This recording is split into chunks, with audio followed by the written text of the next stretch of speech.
1:10 বাজে, ঘুমাতে যাচ্ছি।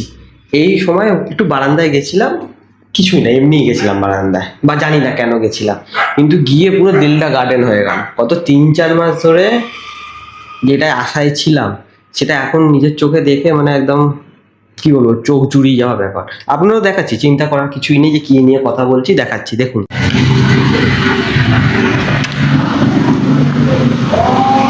রোডের কাছে বাড়ি, আওয়াজ নিয়ে কেউ কিছু বলবেন না।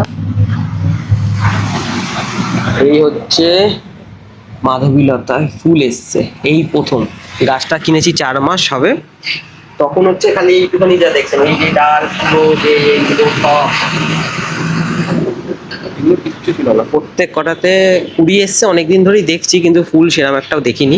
আজকে ফার্স্ট দেখলাম সাদা ফুল, আস্তে আস্তে হয়তো গোলাপি হয়ে লাল হবে, তারপরে ঝরে যাবে। আর এদিকে বুদ্ধ জুঁই, এর তো অনেকদিন আগে ফুল দিয়েছে, কি অ্যারোমেটিক জুঁই বলে। এবার আপনারা অনেকে ভাববেন যে মাধবীলতায় ফুল এসছে বা একটা গাছে ফুল এসছে, এই নিয়ে এত প্যানিক হওয়ার কি আছে।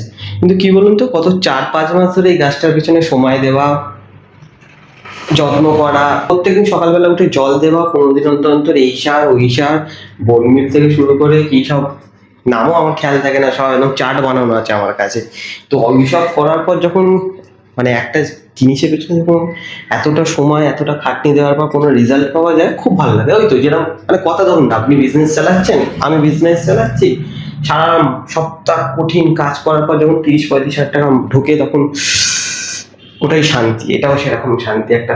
অনেক কথা হয়ে গেল আজকে, তো অনেক রাত হয়ে গেছে, এবার ঘুমাতে যাই, কারণ এডিট করতে আবার আধ ঘন্টার মতন টাইম লাগবে। তো চলুন দেখা হয় পরের দিন নতুন কোনো ভিডিওর সাথে।